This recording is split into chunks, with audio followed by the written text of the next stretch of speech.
There you are. Chef Chris, looking good, man. Thank you. Thank you. So I'm going to give you your introduction here. Cool.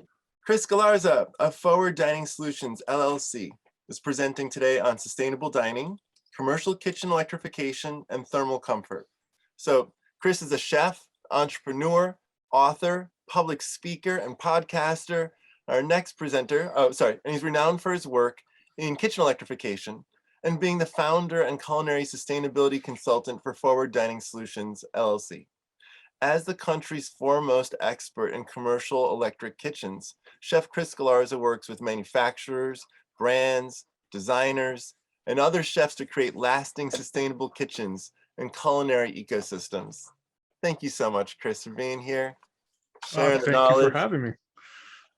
Oh, and hey, because you're a chef, you should see this. My mom just brought in, she lives in a tiny house next door, crab cakes from local Dungeness Crab and salad. Oh, that sounds awesome. Smells Sounds awesome. I'm a big fan of Dungeness crab. Yeah. I mean, who isn't really, right? Unless you have an allergy, who isn't? Feel so lucky to be right next to a bay that has them out there in the ocean. Anyway, I'll take off my video and eat this. Thank you so much. Cool.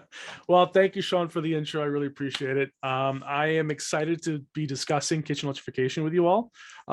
So my name is obviously Chef Chris Galarza. I'm the founder of Forward Dining Solutions. And a quick background on our company is that we essentially we help designers sustainably build kitchens of the future. What sets us apart from our competition is the fact that we are the only firm with real-world working knowledge of electric kitchen technologies, meaning that as chefs, we have worked in both gas-powered kitchens and electric-powered kitchens. I myself ran an all-electric campus kitchen at Chatham University Eden Hall campus for the last 5+ years. It is the world's first fully self-sustained university campus, and it housed America's first all-electric campus kitchen. We are experiencing all facets of dining, from 5-star, 5-diamond resorts where we work for master chefs and culinary Olympians, all the way down to small-scale restaurants like mom and pop restaurants. And we're also experienced working with multidisciplinary teams to achieve sustainability goals. So I kind of recap of how this all started for me. The Electrify Everything movement started to me in 2019, where Berkeley banned natural gas, which was landmark, massive, kind of sent ripples all the way out here to the East Coast. I specifically chose this article because it came out on my birthday, so it was very, very important to me. But yeah, it kind of like set the tone for everything. And since then, I mean, so much has happened. But we're just going to focus on the last 4 months of 2021, because if we wanted to go into everything that's happened since then, it'd be an entire hour presentation. But Biden proposed new safety standards to protect workers that would be exposed to extreme heat, like restaurant workers, chefs, warehouse workers, etc. Energy Star now will no longer recommend gas appliances for his next most efficient list, which, if you are getting LEED certified, Energy Star is a prerequisite to get LEED certification, which means now it's going to be harder to get that certification if you're going to have a gas kitchen. Ithaca, New York just said, hold my beer. And then they went in and just banned gas outright. 100% of buildings, old, new, doesn't matter, are going to be all electric. Mind blowing. And then in December, to not be shown up, here comes New York City banning gas in one of the largest city in the United States. And then we kicked off 2022 with New York State saying, you know what, I love what California is doing. We're going to ban it as a state. They're going to start phasing out gas. So that massive ripples throughout the country, just from one decision that Berkeley made in 2019. Since then, over 50 cities in California, an entire county in Washington, states around the United States, all over, as well as some cities in Florida, Texas, all over the place, are starting to take this up. I've heard rumors that Detroit is actually looking into doing the same. Massachusetts is looking at rewriting their codes. So this is a big deal, and it's just underway, really. So as a chef, everything around me has been consumed by gas. It took me time to understand why we were even having this conversation. And I had to recontextualize it in what if everything was gas? How ridiculous would that be? And then trying to really see what around me was gas and what around me was electric, and found that it was most of the stuff around me was already electrified. But imagine a world where everything is gas powered. And to me, it might be a little silly, but I think it's important to kind of set the tone for the conversation.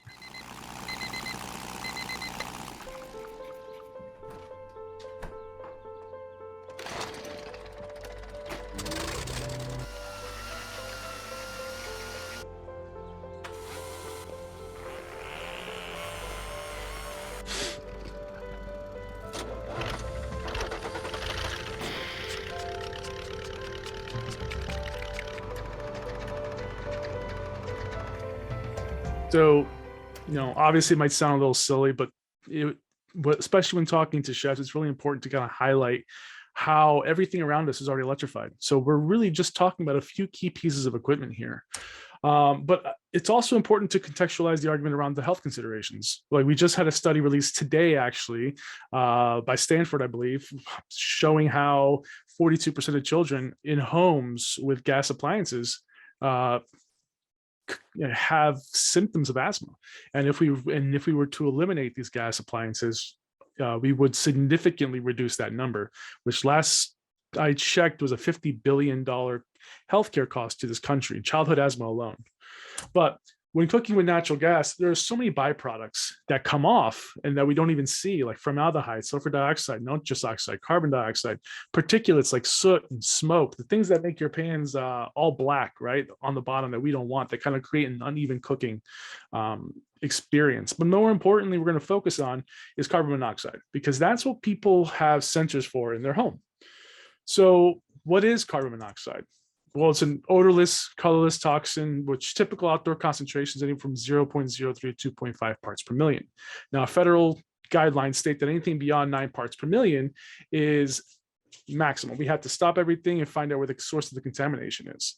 But when we're cooking with natural gas, it is far too common that it far exceeds 200 parts per million. That's the reality of it. We can have all the hood vents that we want.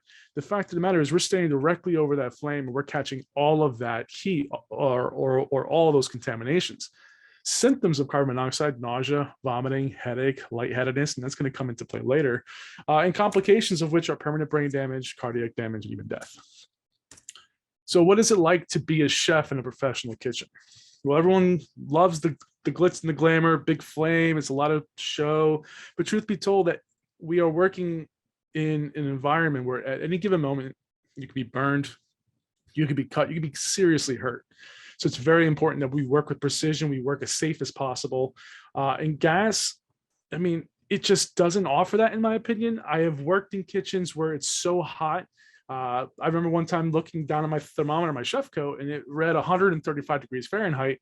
And what does that do to your body? I can tell you that every time we got through a rush of tickets, we'd be clamoring to go to the bathroom to throw up and things like that, which, as we just learned, and I didn't realize until like a decade later, that that's a symptom of being of carbon monoxide poisoning. So I'm not saying that that's what was happening, but with all of those contaminations, with all of that heat, your body just doesn't know how to act. It fights you every step of the way, and you can drink as much water as you want. And I have drank so much to try to cool myself down that it's actually thrown off my electrolytes and made me sick. I had to be sent home because I just I couldn't function. And that's what it's like to be a chef. It's very, very demanding, very, very tough. But I always say it takes a certain amount of crazy to enjoy what we do. And we all enjoyed it, right? So, but there's a better way forward. There's a better way to create. There's a better way to cook. There's a better way to follow our passions without hurting ourselves. And that's the electrification. In my all electric kitchen, we found that we were much better to each other, right? Because we were much more calm. There wasn't these environmental stressors weighing down on us. We found that our guest satisfaction surveys were through the roof because we just had better guest-facing interactions. The kitchen was cooler, and I have data to support that, which we'll touch on in a little bit. And all around, it was a much better experience. We were able to cook so much faster, so much more food, and again, data to back that up as well. But let's focus a little bit on thermal comfort in the commercial kitchen. ASHRAE, they did a study where they sampled 100 kitchens in about a week in both conditions of summer and winter. And they broke it down between cooking, preparation, and dishwashing. And what they found is that thermal comfort was best felt between 68 and 82 degrees Fahrenheit. And the only time a kitchen was in that threshold, in that little blue box, was when they were just prepping or they were cleaning. When they were cooking, it went far beyond that, with temperatures exceeding 100 degrees Fahrenheit, and the humidity was out of control as well. Here's a study. I mean, here's the same study in a different graph where they said, okay, we're gonna cap it at this +3 at this hot. That's what we think is too hot, and you can see kitchens across the board just going well beyond that.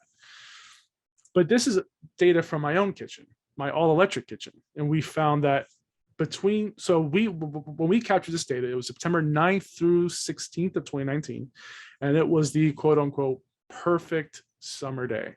It was, or a summer week rather. It's between 85 and 90 degrees Fahrenheit, not a cloud in sight, no rain, perfect. What we found is that my kitchen never really exceeded 73 degrees Fahrenheit once. It was cooler in my kitchen next to my ovens during production, during service, than it was to be outside in the perfect week, perfect weather.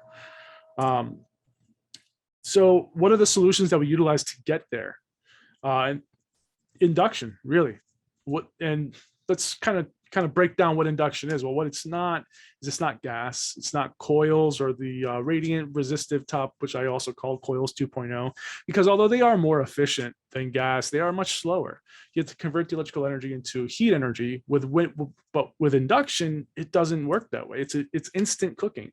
It's a safer and quicker way to cook. It's a way to cook using electromagnetism to heat your cooking vessel and not the air around it. And it's an easy way to meet your sustainability goals as well as save yourself some money. Now, how does induction work? So what we do is we take this tightly wound copper coil and we send electrical energy through it. And as it's going through, it's creating what's called an eddy current. And that eddy current creates an electromagnetic current that oscillates the ferromagnetic molecules within the pan, which create molecular friction, which heats the pan from the inside out. Now, notice how I'm saying it's heating the pan and not the air around it, because the only thing getting hot is the molecules that are reactive to the electromagnetic current.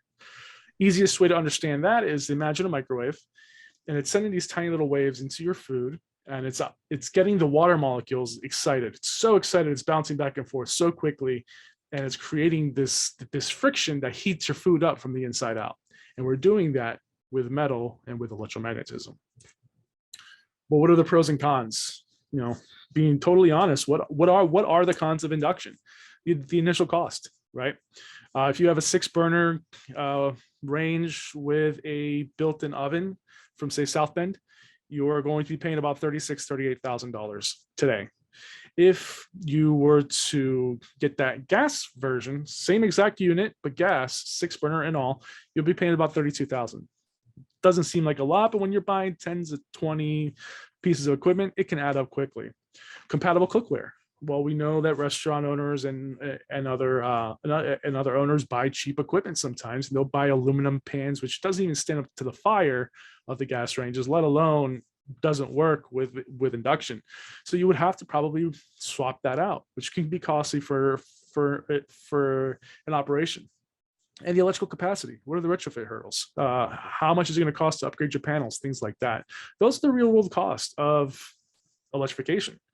But on the other side, what are the pros?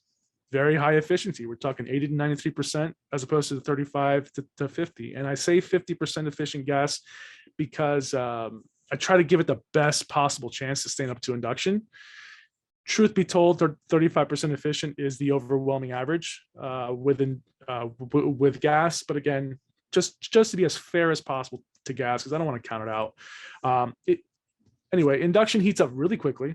Precise temperature adjustments, no idling equipment, no combustion, which means no more carbon monoxide, clean air, right?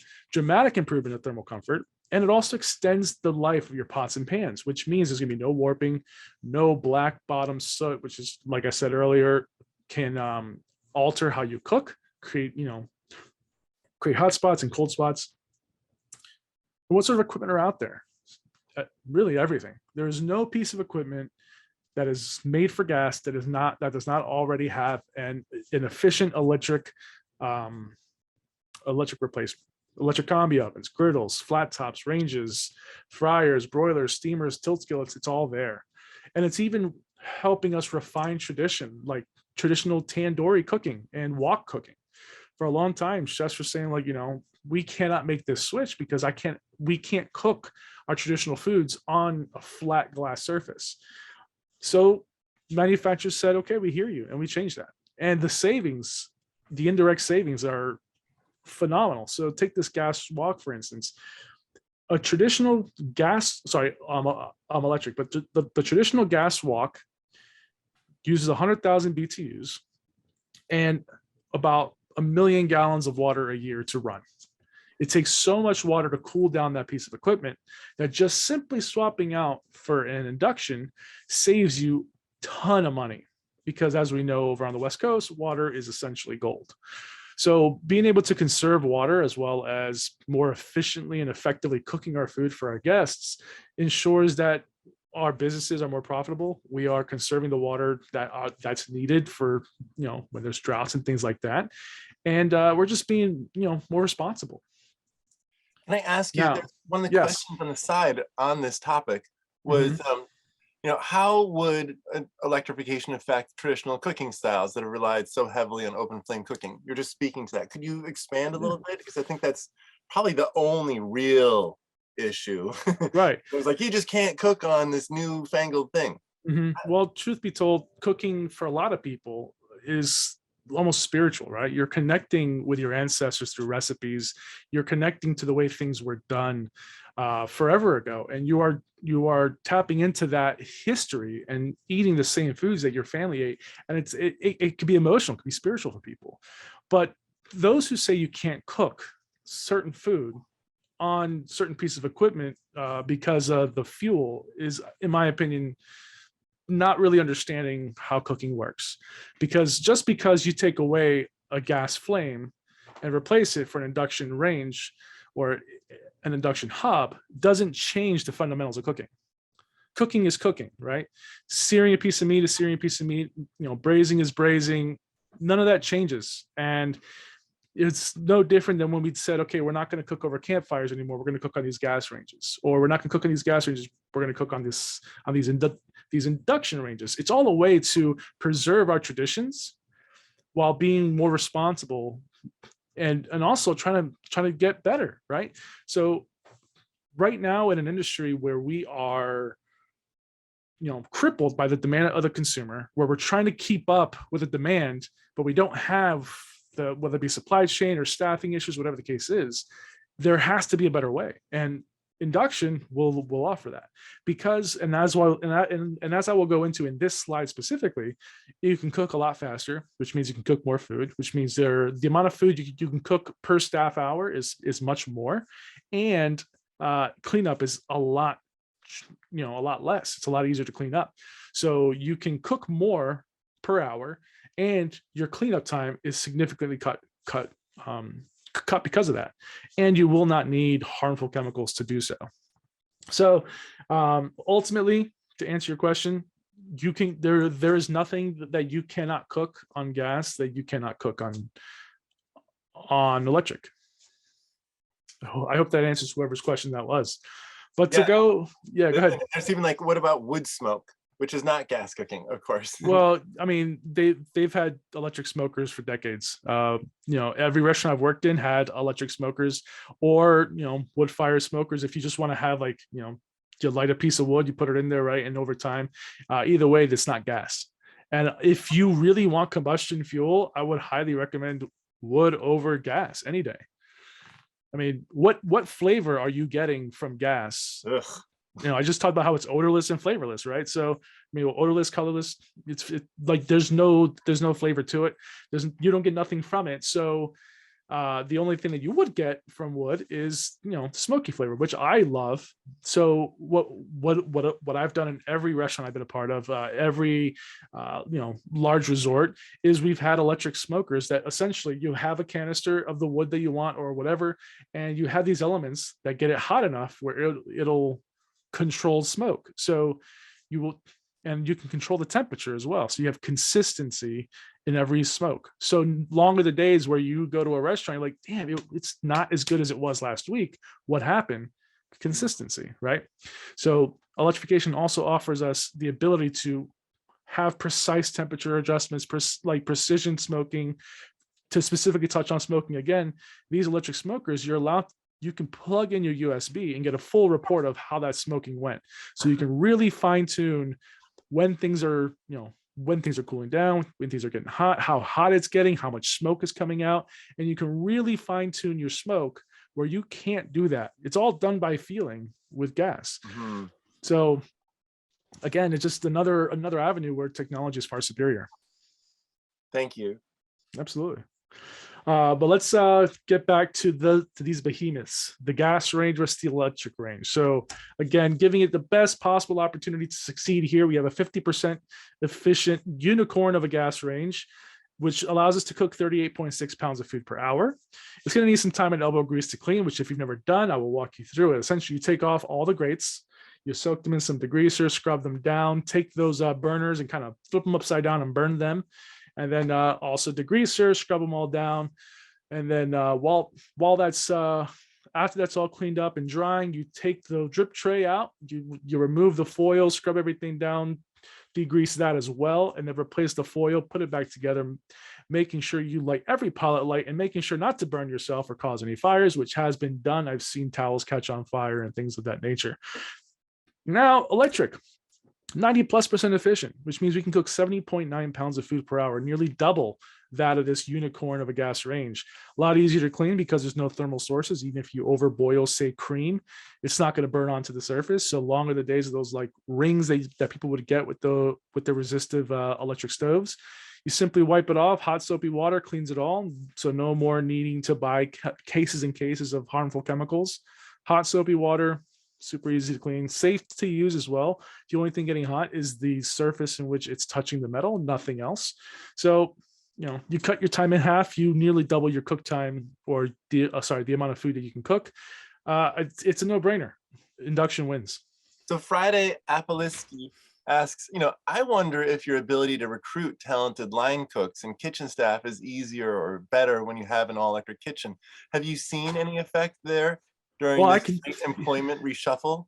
Well, I can tell you that from my own experiences, in my all-electric kitchen, I was able to bring people in with zero experience in cooking, and they were able to pick it up very easily. So, I mean, there is no real barrier for learning. I mean, just simply explaining it, showing people how to cook, and they were able to pick it up. I had ex-cons, able to just jump on and just rock it. They loved it. And more importantly, every international competition is all electric. Every international culinary competition, the Culinary Olympics, the Bocuse d'Or, you name it, is all electric. So some of the best restaurants in the world, Noma won #1 in Copenhagen. Sorry, I have a helper here. Very curious what Dad's doing. But yeah, Per Se in New York, French Laundry in California, Alinea in Chicago, Pineapple and Pearl in DC. Some of the best restaurants in the world are all electric. So cost comparisons, what everyone's really saying, like, electric costs more than gas. Well, not true anymore. Here are some assumptions. If you have a 6-burner gas range and a 6-burner induction hob, and you're running them at 360 days a year for 15 hours a day at $1 per therm, which is $1 per 100,000 BTUs and 17 cents per kilowatt hour, their cost is virtually the same. You save about $9 a year with your induction, but virtually exactly the same. So your cost of operation wouldn't really go up. You're able to cook a lot faster, clean a lot faster. I mean, it's really embarrassing for the gas ranges here, for the gas equipment. It's not able to keep up at all, and in fact, it's heating up your space and cost you money that way. So because now that your space is hotter, guess what? Your air conditioning is working even harder. So all these things it's not a really good picture for induction. So, myth busting is one of my favorite sections. It's where we go and talk about all these myths that these chefs are coming up. And here's my my model for the angry chef. How dare you try to take away my gas? So first things first, induction cooking speeds totally exaggerated. I just showed you data that showed contrary.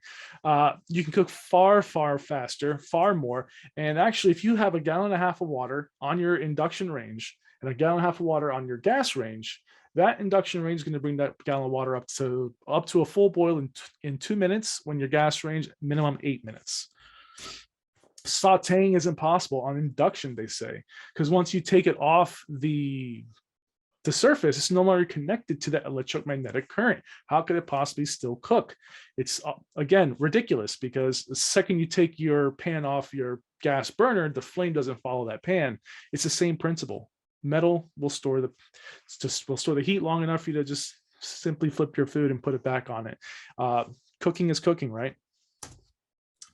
And also, to touch on that, chefs or home cooks can't preheat their pans before they saute, so they can't saute properly.